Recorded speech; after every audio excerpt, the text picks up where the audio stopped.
बात कर लो, निकाय चुनावों की बात कर लो, कांग्रेस स्ट्रेटेजी के तहत आगे नहीं बढ़ पाती है। सत्ता में वापसी करे ना करे, लेकिन जीत की जो एक बू है, जो फतेह की जो खुशबू है, उसको पाने के लिए कोशिशें तो कर रहे हैं।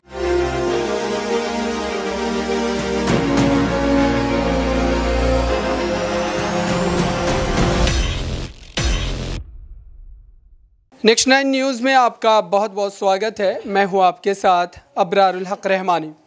राजस्थान की सियासत में सीएम पद को लेकर लगातार चर्चाएं हो रही है। इस बात को लेकर के तमाम अपडेट हम आप तक पहुंचा रहे हैं, लेकिन आज का जो मामला है बिल्कुल अलग है, क्योंकि सीपी जोशी को लेकर के जो तमाम बातें की जा रही थी, लगातार ये कहा जा रहा था कि विधानसभा के अध्यक्ष होने के नाते सीएम पद को लेकर के वो कोई आखिरी फैसला सुना सकते। लेकिन ऐसे में जो पेच फंसता हुआ नजर आ रहा है वो अशोक गहलोत के ही खेमे के एक बड़े विधायक ने यह दावा कर दिया है और साथ ही ये दावेदारी अपनी पेश की है कि वो मुख्यमंत्री पद पर नियुक्ति चाहते हैं। जहाँ तक सचिन पायलट और अशोक गहलोत के बीच लड़ाई थी वो बनी हुई थी, लेकिन इस बीच प्रताप सिंह खाचरियावास का इस तरीके से बयान देना सीधे तौर पर एक नई लड़ाई को जन्म देता नजर आ रहा है। और साथ ही इस वक्त कांग्रेस पार्टी इस पूरे मामले से दूभर नजर आ रही थी, क्योंकि मुख्यमंत्री पद को लेकर के जो घमासान है वो लगातार चल रहा है। ऐसे में इसी साल के आखिर में विधानसभा चुनाव भी होने, तो जाहिर सी बात है कि पार्टी के वो जो तमाम समर्थक हैं, जो पार्टी के लिए तमाम आप कह सकते हैं चुनाव में वोटिंग करते थे, उनके मन में भी कहीं ना कहीं असमंजस की स्थिति कि इस बार सचिन पायलट के जो समर्थक वो ये चाह रहे हैं कि अगर उनकी नियुक्ति होती है, अगर इस तरीके के बयान आते हैं पार्टी हाईकमान के द्वारा, तभी कांग्रेस पार्टी के समर्थन में वोट किया जाएगा, वरना कोई और विकल्प की तरफ जाने के बारे में सोचा जाएगा। तो ये तमाम आप कह सकते हैं कि ऐसे फैक्टर हैं जिसको लेकर के आज जो है न्यूज़ रूम में बैठे तमाम सहयोगियों से जानने की कोशिश करेंगे कि दरअसल इन तमाम बातों का कितना ज़्यादा असर विधानसभा चुनाव पर पड़ेगा और साथ ही कितना नुकसान कांग्रेस पार्टी को नतीजों के तौर पर उठाना पड़ सकता है। मेरे साथ ऋतिक है, इनसे समझते हैं कि कांग्रेस पार्टी जिस तरीके से सीएम पद को लेकर के अब तक कोई फैसला जो है नहीं कर पाई है, और अगर हो गया होता तो जाहिर सी बात है कि बयानबाजी का दौर जो वो ख़त्म हो गया रहता। तो ऐसे में क्या लग रहा है आपको, क्या अभी भी कहीं ना कहीं जो है कांग्रेस पार्टी का दोबारा सत्ता में लौटने का जो मंशा है, उनकी जो उम्मीदें हैं, वो क्या वाकई सही मायनों में देखने को मिलेगी? देखिए, बहुत बड़ा सवाल है। सबसे बड़ी बात ये समझना होगा कि कांग्रेस पार्टी आखिर कमजोर क्यों हो रही है। कांग्रेस पार्टी का कमजोर होने का सबसे बड़ा कारण यही है कि इनकी स्ट्रेटेजी फेल हो जाती है, ये निर्णय नहीं ले पाते। आपने हिमाचल प्रदेश में देखा, दिल्ली एमसीडी में हालत देखी, आपने गुजरात में हालत देखी, तमाम राज्यों की बात कर लो, निकाय चुनावों की बात कर लो, कांग्रेस स्ट्रेटेजी के तहत आगे नहीं बढ़ पाती है। महज 10 महीनों का समय अबरार बचा है चुनावों को लेकर, और देखिए कितने महीने निकल चुके हैं। सीपी जोशी का आपने जिक्र किया, प्रस्तावना में तमाम नेताओं का जिक्र किया। मैं ये सोच रहा था कि जब भारत जोड़ो यात्रा जो है राजस्थान पहुंचेगी, एक ही मंच पर देखिए आप मल्लिकार्जुन खड़गे आपको दिखे, वहीं आपको पायलट दिखे, सचिन पायलट आपको दिखे, वहीं आप गहलोत आपको दिखे, राहुल गांधी आपको दिखे, तमाम नेता एक ही मंच पर बैठे रहे, इसके बाद भी निर्णय नहीं हुआ।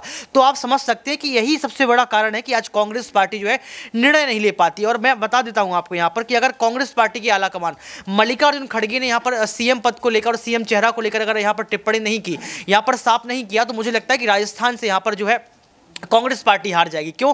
क्योंकि आम आदमी पार्टी ने हमेशा ही कांग्रेस की सेंधमारी की है, और इस बार आम आदमी पार्टी पूरी दमखम के साथ जो है राजस्थान में प्रवेश भी कर रही है, एंट्री भी कर रही है। तो मुझे लगता है कि यहाँ पर निर्णय लेने चाहिए, नहीं तो बहुत बुरी हालत जो है राजस्थान में आपको कांग्रेस पार्टी को देखने को मिल सकती है। अबरार, ऐसे में मल्लिकार्जुन खड़गे का जो जिक्र किया आपने, तो मल्लिकार्जुन खड़गे के समर्थन में अशोक गहलोत जो है जब अध्यक्ष पद के चुनाव हो रहे थे तो खुल करके बोल रहे थे।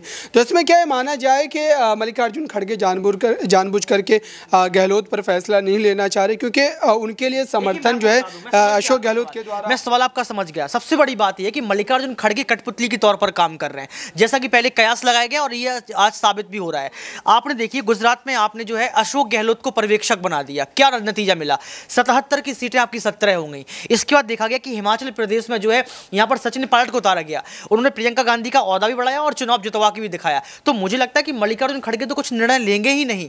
निर्णय कौन लेगा? राहुल गांधी। निर्णय कौन लेगा? सोनिया गांधी। निर्णय कौन लेगा? प्रियंका गांधी। तो मुझे लगता है इनको ही आगे जो है मौका दिया जाएगा, यही निर्णय लेंगे। और मल्लिकार्जुन खड़गे की बहुत खासी जो है गहलोत माने जाते हैं, और गहलोत अगर मौका यहाँ पर मल्लिकार्जुन खड़गे को मिलता है तो गहलोत ही सीएम बनेंगे। लेकिन सबसे बड़ी बात है कि चुनाव जीते हैं तो आप हालत देखिए कितनी गंभीर स्थिति जो है अभी राजस्थान में दिखाई दे रही है कांग्रेस की।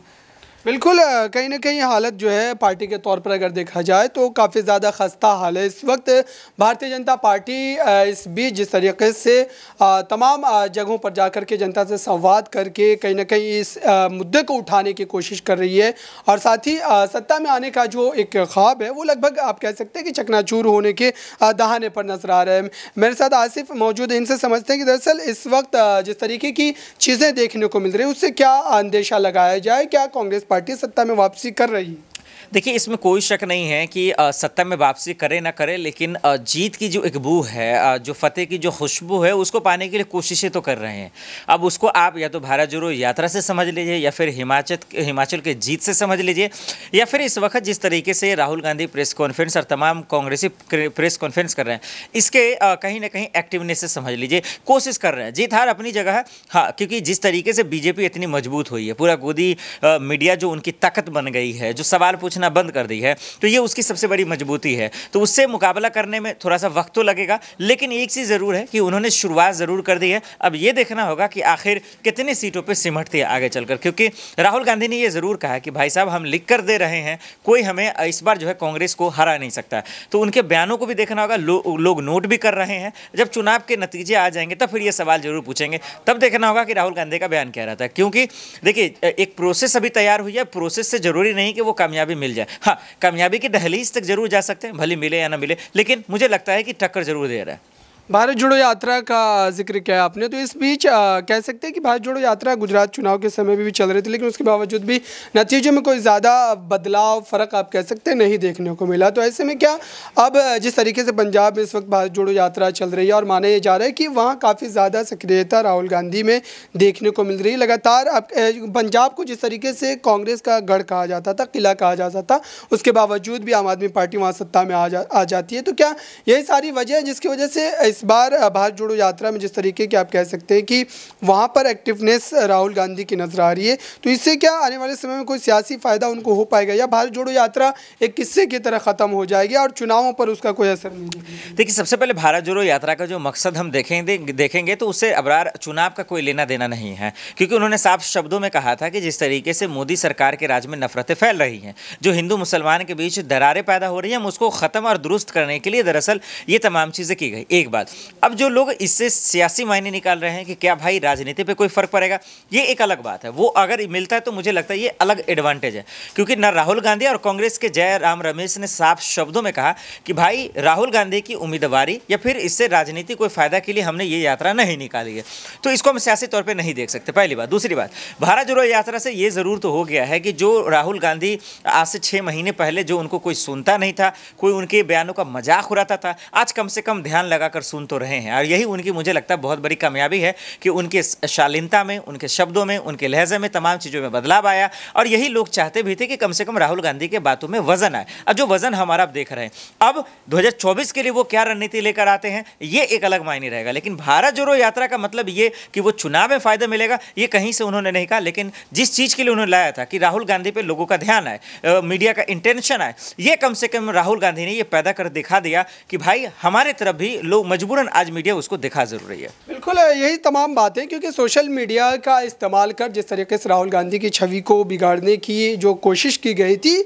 आप कह सकते हैं कि इस समय राहुल गांधी ने भारत जोड़ो यात्रा के जरिए वो उपलब्धि ज़रूर हासिल किया और साथ ही राजस्थान के मामले को काफ़ी हद तक सुलझाने की भी कोशिश उनके द्वारा की गई। लेकिन अब तक देखा जाए तो सचिन पायलट और अशोक गहलोत के बीच जो एक खाई पैदा हुई थी वो लगातार बरकरार, और ये माना जा रहा है कि विधानसभा चुनाव जबकि इस साल के आखिर में होने हैं, तो जाहिर सी बात है कि इससे पहले तक अगर इस पूरे मामले को सुलझा नहीं लिया जाता है, उसका हल नहीं तलाश लिया जाता है, तो ये कांग्रेस पार्टी के लिए राजनीतिक रूप से काफ़ी बड़ा नुकसानदेह साबित हो सकता है। इस खास रिपोर्ट में बस इतना ही।